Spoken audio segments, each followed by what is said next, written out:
of China's population was actually literate. Few had the luxury of spending childhood hours practicing characters with a brush. Each character, as you can see, is so complex, so learning them takes constant drilling and practice. This agonizing drilling and practice is known as 习字 or 杂记, or learning characters. And this kind of traditional approach made Chinese writing time-consuming to learn and kept literacy rates really low in China. Ask any Chinese American. There's your proof, right? Many of us learn Chinese from grade 1 to 12, but we still can't read or write a word of Chinese. There'll be horrors of writing Chinese on those little practice sheets over and over again. I remember clearly myself, my mom would make me sit at my desk writing Chinese characters over and over again, only for nothing to stick, and then her telling me I'm too stupid to learn.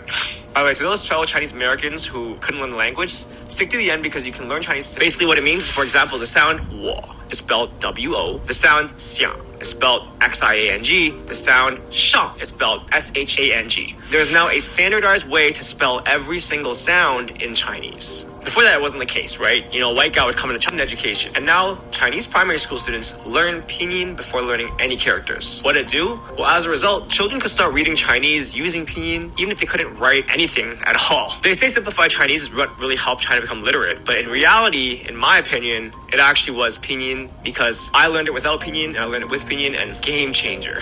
And so in China, literacy rates skyrocketed. In 1949, only about 15% of Chinese people could read. Today, literacy in China is over 96%. In fact, one historian called Pinyin's introduction the greatest contribution by a linguist in history, because it literally took an entire nation from can't read a single word of Chinese to being literate. So Pinyin was a game changer for literacy, but how is it reviving an ancient problem?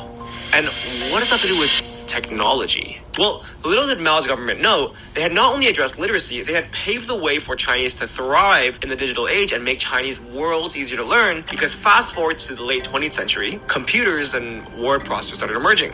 And with them, a pivotal question came in. How the heck are we gonna type thousands of Chinese characters on a keyboard with like 26 letters? At least you can get Chinese on a computer. You don't need to handwrite everything. The thing is, now you don't need to even recognize the character anymore. See, in the early days, you had to spell everything out and then pick the character manually, which one you want. But now you can often just type just a few letters, like pretty much only the first letter of each syllable, and the system knows what you mean. So for example, to type 图书馆, in the past, you'd type out T-U, okay, pick the character for 图, okay, S-H-U, pick the character for 书, and then 馆, G-U-A-N, pick the character for 馆. Then it got a little smarter. Then you could just type in 图书馆, and it would give you multiple options, but it could put it all together for you. But now, a user can simply type in TSG, the initials of 图书馆, and the whole word will appear as a top suggestion. By the way, if you've ever been to Chinese karaoke, this is how all the machines there are now. You just type the first letter of each character for a song, and it'll give you the song name. And this ability to abbreviate